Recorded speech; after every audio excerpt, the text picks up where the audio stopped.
Good morning students. आज हमारे पास lesson number 11 किरण प्रकाशिकी का पार्ट नंबर 4 आपके सामने प्रस्तुत है, जिसमें हम आज आपको महत्वपूर्ण टॉपिक फोकस, दूरी और दर्पण की वक्रता त्रिज्या के मध्य संबंध स्थापित करना सिखाएंगे। स्टूडेंट्स, वीडियो को पूरा अवश्य देखिए और हमारे बीच में जो क्विज कंपटीशन हमारा है उसमें आप पार्टिसिपेट करते रहिए। आपके जवाब हमें मिलते रहे। आप लगभग सभी स्टूडेंट सही जवाब दे भी रहे हैं और आशा है कि आप इसी तरह सही जवाब और भी आगे देते रहे। कई स्टूडेंट्स ने हमें ये भी कहा कि सर आप 2 की जगह क्वेश्चनों की संख्या को बढ़ाइए। बिल्कुल बढ़ाएंगे, थोड़ा समय रुकिए आप। ठीक है स्टूडेंट्स, चलिए आज हम हमारे इस वीडियो में दर्पण के लिए फोकस, दूरी और वक्रता त्रिज्या आज में संबंध हम स्थापित करते हैं। तो स्टूडेंट्स, जैसा कि हम शुरुआत से कहते हुए आ रहे हैं, हमारे सिलेबस में अवतल दर्पण है। हमने ये माना एक अवतल दर्पण हमारे पास है यह। ठीक है स्टूडेंट्स, हमने इसकी बाह्य सतह पर कलई या पॉलिश कर रखी है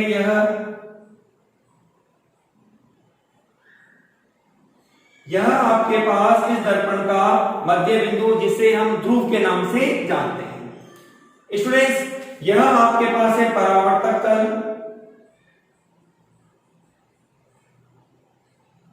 और आपके द्वारा यह कलई या पॉलिश की जाती है। Polish, okay. हमने एक प्रकाश किरण को इस दर्पण की मुख्य अक्ष के समांतर आपतित किया। जैसा कि हम जानते हैं कि जब एक प्रकाश किरण मुख्य अक्ष के समांतर आपतित होती है तो परावर्तन के पश्चात वह दर्पण के फोकस से गुजर जाती है। तो हमने कहा कि परावर्तन के पश्चात यह दर्पण के फोकस से गुजरती है। यह बिंदु आपके पास बनता है फोकस बिंदु है और यह बिंदु आपके पास बनता है वक्रता केंद्र बिंदु सी। ये आपतित किरण आपके पास है, जिसका नाम हम दे देते हैं इसको ए और बी के रूप में। ठीक है स्टूडेंट्स, हमने कुछ रचना के रूप में ये कहा कि हमने बिंदु सी से एक गुजरता हुआ हमने एक अभिलंब खींचा है। जैसा कि हम जानते हैं, आपतित किरण अभिलंब के साथ आपतन कोण I बनाती है और परावर्तित किरण अभिलंब के साथ परावर्तन कोण R का निर्माण करती है। आपतित किरण के द्वारा अभिलंब के साथ आपतन कोण I और परावर्तित किरण का अभिलंब के साथ बना कोण परावर्तन कोण R कहलाता है। स्टूडेंट्स, हमने यहां अभी तक हमारे इस डायग्राम में 2 बातें कही है। एक अवतल दर्पण है जिस पर मुख्य अक्ष के समांतर एक प्रकाश किरण आपतित होती है और परावर्तन के पश्चात वह दर्पण के फोकस से गुजरती है। हमने संपर्क बिंदु बी पर एक अभिलंब खींचा जो दर्पण के वक्रता केंद्र बिंदु सी से गुजरता है। इस अभिलंब के साथ आपतित किरण आपतन कोण I एवं परावर्तित किरण परावर्तन कोण R का निर्माण करती है। थोड़ा सा हमने डिफरेंस बनाने के लिए कहा स्टूडेंट, बिंदु बी से हमने एक लंब डाला, इसको मैं नाम दे देता हूं स्टूडेंट्स L। जहां हम ये कहेंगे कि बिंदु A और P इनके मध्य की दूरी अति अल्प है। ठीक है स्टूडेंट्स, चलिए अब हम हमारे इस डेरिवेशन को थोड़ा हम आगे बढ़ाते हैं। हमने ये कहा सबसे पहले चित्र के आधार पर हमें कहना चाहते हैं चित्र से एंगल ए बी सी बराबर होगा angle C B F. Angle CBF। इसका रीजन स्टूडेंट्स हम जानते हैं परावर्तन के नियम। हमने परावर्तन के नियम में कहा था कि परावर्तन कोण आपतन कोण I और परावर्तन कोण R का मान बराबर होता है। तो परावर्तन के नियम से आपने इस बात को कहा कि आपके पास ये दोनों कोण बराबर है, अर्थात हम लिख देते हैं यहां पर कि इस कोण का मान कोण I होगा और इस कोण का मान कोण R होगा। ओके स्टूडेंट्स, चलिए हमारे पास फर्स्ट स्टेप प्रूफ हो गई कि ये दोनों एंगल हमने बराबर प्राप्त किए, जो कि नियम के आधार पर कहा। अब स्टूडेंट्स हम ये कहते हैं कि AB जो रेखा है ये मुख्य अक्ष के समांतर है और इन्हें CB तिर्यक रेखा काटती है। ठीक है, तो हम इसको लैंग्वेज के रूप में लिखते हैं कि चूंकि आपतित किरण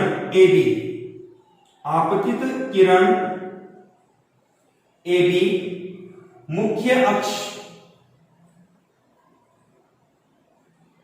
के समांतर है, ठीक है, जिसे CB रेखा प्रतिच्छेद करती है।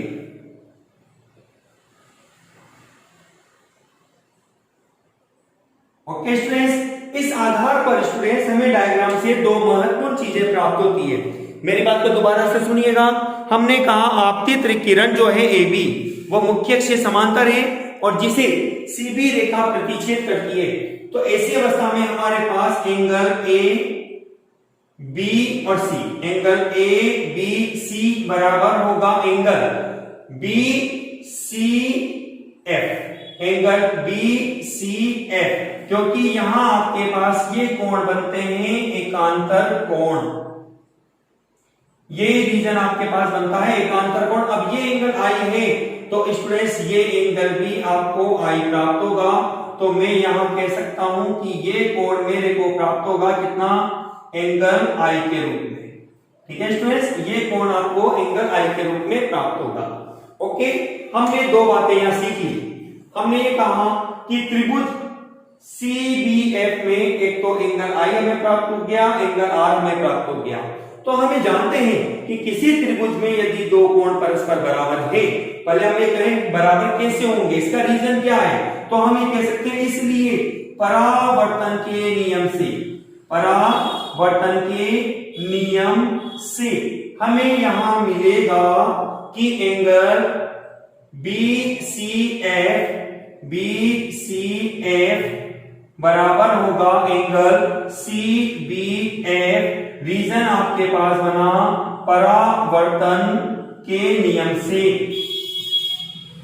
ठीक है स्टूडेंट्स, अब देखिए ये हमने चित्र लिया कौन सा, त्रिभुज, कौन सा नाम था इसका, CBF में हमने इस घटना के आधार पे कहा। तो यहां पर आपके पास बनता है angle I equal to angle R। ठीक है, हमने ये घटना यहां तक प्रूफ कर ली है कि हमारे पास ये दोनों कोण परस्पर बराबर प्राप्त हो गए। अब हम इस डेरिवेशन को आगे बढ़ाते हैं। हमारे पास इस त्रिभुज CBF में दो कोण परस्पर बराबर प्राप्त हो गए। तो हमने कहा कि चूंकि त्रिभुज CBF में दो कोण बराबर है, अतः इन कोणों को बनाने वाली भुजा भी बराबर होगी। अर्थात आपने यूं कह दिया कि भुजा CF बराबर होगी किसके, BF के। भुजा CF बराबर होगी BF। मैंने इसको इक्वेशन नंबर 1 ले लिया स्टूडेंट्स। ठीक है, अब जैसा कि हमने कहा कि बिंदु B से हमने लंब डाला BL के रूप में और L और P के मध्य की दूरी अल्प है। तो हमने कहा यदि L व P के मध्य की दूरी अल्प हो तो हमने कह दिया B और P के मध्य की दूरी को नगण्य लेने पर B व P के मध्य की दूरी को नगण्य लेने पर आपको प्राप्त होगा कि ये रेखा, ध्यान से सुनिएगा कि यदि आपने इस रेखा को, ये जो रेखा बनी हुई है, इसको आपने B को P के निकट मान लिया, तो ये जो BF रेखा है वो बराबर हो जाएगी किसके? PF के। इस रेखा को उठाकर हम यहां ले आते हैं, तो हमारे पास BF रेखा जो बनेगी वो PF के बराबर हो जाएगी। इस घटना के आधार पर हमारे पास बनेगा कि BF बराबर होगा किसके? BF बराबर होगा PF। और आप जानते हैं चित्र में, हम इस चित्र में कंस्ट्रक्शन भी कर देते हैं इसका, कि ये डिस्टेंस आपके पास बनती है F और ये डिस्टेंस आपके पास बनती है कितनी स्टूडेंट्स? वक्रता त्रिज्या R के रूप में। ठीक है, तो हमारे पास ये डिस्टेंस होती है स्मॉल f। समीकरण नंबर 2, हम समीकरण 1 और 2 को शामिल करते हैं 1 व 2 से, आपको मिलेगा CF बराबर BF बराबर PF बराबर स्मॉल f। समीकरण नंबर 3। ठीक है स्टूडेंट्स, अब आते हैं अपन अपने चित्र पर। हमने ये, मैं इसको लाइन कर देता हूं क्योंकि ये इसका फैक्टर है, फिर उसके बाद आपको इधर से लिखना है। तो हमने कहा यहां पर चित्र से हमें प्राप्त होता है कि CP जो रेखा है, CP बराबर लिखा जा सकता है CF प्लस FP के रूप में, या CP की जगह हमने लिखा R जो कि वक्रता त्रिज्या होती है, जिसको हमने परिभाषा के रूप में पढ़ा भी था।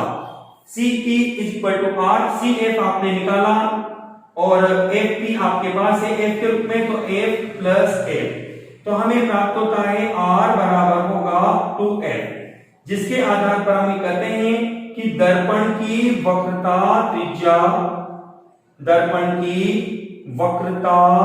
त्रिज्या उसकी फोकस दूरी की दुगनी होती है, फोकस दूरी की दुगनी होती है। ओके स्टूडेंट, आप इसको यूं भी लिख सकते हैं, या करके मैंने लिखा F बराबर होगा R/2, जिसके आधार पर आप कह सकते हैं कि दर्पण की जो फोकस दूरी होती है वो वक्रता त्रिज्या की आधी होती है। स्टूडेंट्स, इस तरह से मैंने आज आपको अपने इस वीडियो में फोकस दूरी और वक्रता त्रिज्या में संबंध स्थापित करना सिखाया। ये फॉर्मूले दोबारा से इस चीज को मैं एक थोड़ा शॉर्ट में एक्सप्लेन कर देता हूं। मैंने कहा कि एक आपतित किरण है AB जो मुख्य अक्ष के समांतर परावर्तक तल पर आपतित होती है और परावर्तन के पश्चात फोकस से गुजरती है। हमने बिंदु B पर एक अभिलंब खींचा जहां आपतित किरण आपतन कोण I और परावर्तित किरण परावर्तन कोण R बनाती है। हमने परावर्तन के नियम के आधार पर यह लिखा कि एंगल ABC और एंगल CBF परस्पर बराबर होंगे, अर्थात एंगल I बराबर एंगल R। ठीक है स्टूडेंट्स, अब हम देखते हैं कि AB रेखा और मुख्य अक्ष परस्पर समांतर है। जब कोई इन्हें तिर्यक रेखा बीच में से प्रतिच्छेद करती है तो हम कहते हैं Z बन गया सर, और जहां Z बनता है वहां एकांतर कोण पाए जाते हैं और वो एकांतर कोण परस्पर बराबर होते हैं। तो इस आधार पर एंगल ABC बराबर होगा एंगल BCF के। ठीक है, हमने एंगल I को नाम दिया। अब आपके पास ये एंगल और ये एंगल, क्योंकि इस त्रिभुज की बात कर रहा हूं मैं BCF की, ठीक है, तो इसमें ये दोनों कोण भी आपस में बराबर हो गए। और हम जानते हैं यदि किसी त्रिभुज में दो कोण बराबर होते हैं तो ऐसे त्रिभुज को समद्विबाहु त्रिभुज के नाम से जाना जाता है। ठीक है स्टूडेंट्स, तो हमने कहा कि समद्विबाहु त्रिभुज में इन कोणों को बनाने वाली भुजा जो कि है CF और BF, ये दोनों भी परस्पर क्या होगी? बराबर। ओके, तो हमने कहा CF बराबर BF बराबर, समीकरण नंबर हमने 1 दे दिया।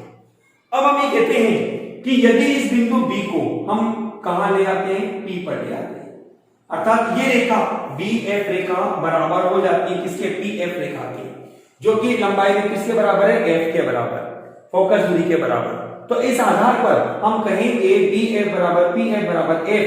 तो आप देखते हो कि BF CF के बराबर है और ये इधर PF के बराबर है। तो CF और PF भी आपस में क्या होंगी, बराबर होंगी। तो हमने लिखा CF BF बराबर है किसके, PF के, और ये बराबर होगा किसके, फोकस दूरी F के रूप में। ठीक है, हमने कहा चित्र से, क्योंकि अपने को रिलेशन निकालना है वक्रता त्रिज्या R और फोकस दूरी F के मध्य, जिसके आधार पर हमने कहा कि CP जो है वक्रता त्रिज्या है, और CP बराबर हमारे पास बनता है CF और प्लस FP। CP बराबर CF प्लस FP। CP की वैल्यू है R और CF की वैल्यू है F plus F is equal to 2F, जिसके आधार पर हमने कहा कि दर्पण की वक्रता त्रिज्या फोकस दूरी की दुगनी होती है, या आप इसको यूं भी कह सकते हैं, मैंने नेक्स्ट लाइन में लिखा भी है कि दर्पण की फोकस दूरी उसकी वक्रता त्रिज्या की आधी होती है। स्टूडेंट्स, इस तरह से मैंने आपको किसी दर्पण के लिए फोकस दूरी और वक्रता त्रिज्या में संबंध ज्ञात करना सिखाया। स्टूडेंट्स, कल मेरे पास हमारी जो वीडियो से संबंधित सवाल थे, जिसमें कुछ सवाल मेरे द्वारा पूछे गए थे, मैं उसका सॉल्यूशन आपको बताता हूं, और फिर मैं इस टॉपिक से संबंधित कुछ न्यूमेरिकल क्वेश्चन आपको बताता हूं। देखिए स्टूडेंट्स,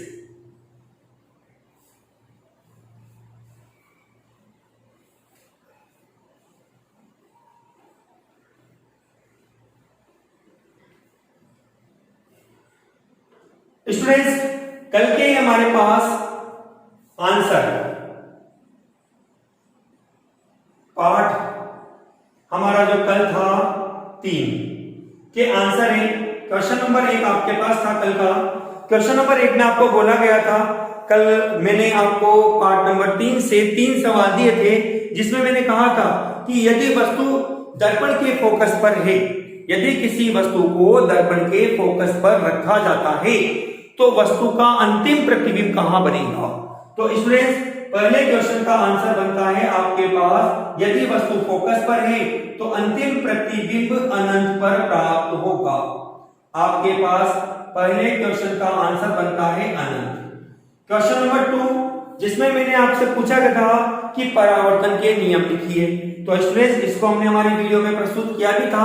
परावर्तन के 2 नियम होते हैं। नंबर 1 नियम के आधार पर हमने कहा आपतित किरण, परावर्तित किरण एवं अभिलंब तीनों एक ही तल में या एक ही बिंदु पर स्थित होते हैं। नियम नंबर 2 के रूप में हमने कहा आपतन कोण I का मान परावर्तन कोण R के बराबर होता है। तो मैं शॉर्ट में लिख देता हूं, यहाँ पे परावर्तन के 2 नियम हैं, जिसको मैंने अभी आपको परिभाषित किया है। परावर्तन के 2 नियम हैं। ओके स्टूडेंट्स, और तीसरा सवाल जो कि मेरे द्वारा पूछा गया था आपसे कि अवतल दर्पण की फोकस दूरी किस प्रकार की होती है। तो स्टूडेंट्स, अवतल दर्पण की जो फोकस दूरी आपको प्राप्त होती है, अवतल दर्पण की फोकस दूरी F, ये आपके पास नेगेटिव बनती है। लेकिन मैंने साथ के साथ ये भी पूछा था आपसे, आपने कहीं ने किसी ने जवाब ही नहीं दिया इस चीज का। स्टूडेंट्स, आपने सभी ने ये जवाब जरूर दिया कि फोकस दूरी नेगेटिव होती है, लेकिन क्यों होती है? तो आपका सीधा सा आंसर था कि अवतल दर्पण के लिए फोकस बिंदु बाईं ओर अर्थात लेफ्ट साइड होता है। तो मैं लिख देता हूं क्योंकि इस दर्पण में फोकस बिंदु बाईं ओर होता है। ओके स्टूडेंट्स, इस तरह से मैंने कल जो आपसे सवाल पूछे 3 सवाल, उन 3 सवालों के जवाब मैंने आज आपको अपनी इस वीडियो में प्रस्तुत किए। चलिए स्टूडेंट्स, अब मैं आपको हमारे जो आज टॉपिक हमने पढ़ा है दर्पण की वक्रता त्रिज्या और फोकस दूरी में संबंध से संबंधित कुछ सवाल हम आज हमारे बोर्ड पे देखते हैं। आप इन क्वेश्चनों के आंसर को अपनी फेयर नोटबुक में नोट करके भी रखिए। इंपॉर्टेंट क्वेश्चन भी है, एक जनरल नॉलेज के हिसाब से भी आपके लिए एक उपयोगी साबित होंगे। ओके स्टूडेंट्स, चलिए अब हम हमारे पास हमारा क्वेश्चन नंबर 1 बनता है। क्वेश्चन नंबर 1 क्यूज का नहीं, आपके पास बनेगा स्टूडेंट्स हमारे आज के थ्योरी टॉपिक्स का। क्वेश्चन हमारे पास है अवतल दर्पण की वक्रता त्रिज्या 20 सेंटीमीटर है, तो फोकस दूरी क्या होगी, दूरी क्या होगी। ओके स्टूडेंट्स, आंसर लिखते हैं इसका अपन। पहले ध्यान दीजिए, आपको दर्पण जो दिया गया है इसके द्वारा वो अवतल दर्पण है, ध्यान देना। तो अपन ये कहेंगे वक्ता त्रिज्या r बराबर 20 सेंटीमीटर। अब चूंकि अवतल दर्पण है, आप जानते हैं माइनस का साइन आएगा, जैसा मैंने आपको अभी कहा भी है कि अवतल दर्पण के लिए फोकस दूरी ऋणात्मक होती है, तो वक्ता त्रिज्या भी नेगेटिव के रूप में आपको प्राप्त होगी। आप चाहो तो माइनस ही यहां मत लो, फोकस दूरी में लगा दो, कोई दिक्कत नहीं है। हम जानते हैं r बराबर होगा 2f, तो आपको बनता है f बराबर होगा r/2, मतलब कि f इज इक्वल होगा माइनस के 20/2, या f बराबर बनेगा माइनस के 10 सेंटीमीटर। स्टूडेंट्स, ये अपने पास इस एक छोटे से सवाल का जो आपके माध्यमिक बोर्ड एग्जाम 2016 में पहला ही सवाल था आपके पेपर का, जिसमें पूछा गया था स्टूडेंट्स। ठीक है स्टूडेंट्स, इस तरह से मैंने आपको एक क्विज के रूप में 3 सवालों का सॉल्यूशन और साथ के साथ मैंने आपको जो टॉपिक आज हमने पढ़ाया है उस टॉपिक से संबंधित एक सवाल मैंने आपको पूरा करवाया है। स्टूडेंट्स, इस टॉपिक से संबंधित हमारे पास कुछ और भी बातें हैं जिनको हम हमारी कल की वीडियो में देखेंगे भी सही।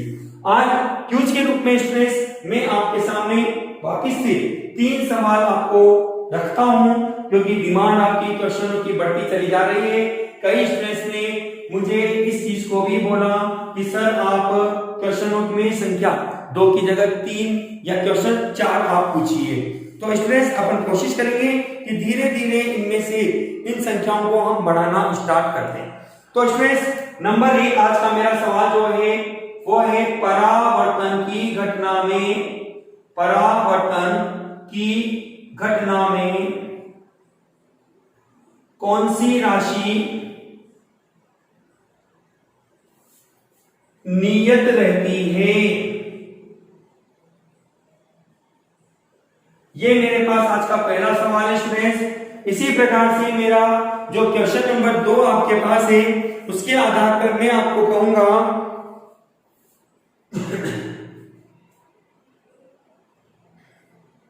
अवतल दर्पण द्वारा किस प्रकार का प्रतिबिंब बनता है, किस प्रकार का। स्टूडेंट्स, सामान्यता पढ़ लिखे आप, अवतल दर्पण द्वारा सामान्यतया से मतलब है ज्यादातर, मोस्टली, किस प्रकार का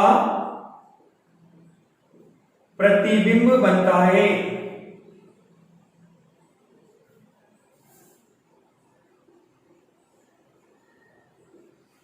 और स्टूडेंट्स, क्वेश्चन नंबर 3 आपके पास बनता है जिसके आधार पर हम ये कहेंगे यहां पर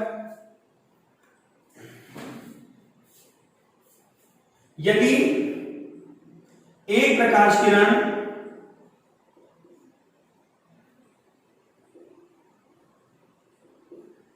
समतल दर्पण पर लंबवत आपतित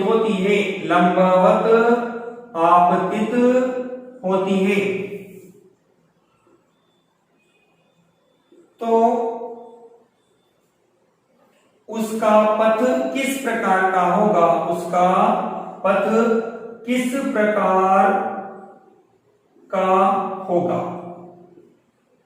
ओके स्टूडेंट्स, हमारे ये 3 सवाल आज मैंने आपको अपनी इस वीडियो में प्रस्तुत किए हैं। इन तीनों सवालों के जल्दी आंसर कमेंट बॉक्स में लिखकर आप बताइए कि आपने इन सवालों के आंसरों को किस तरह से याद किया है। वीडियो को पूरा अवश्य देखिए, पुरानी वीडियो को अभी दोहरान करते रहिए, क्योंकि आपका नॉर्मल एग्जाम नहीं, माध्यमिक शिक्षा board exam, CBSE board exam आपका बनता है students. Okay students, thank you.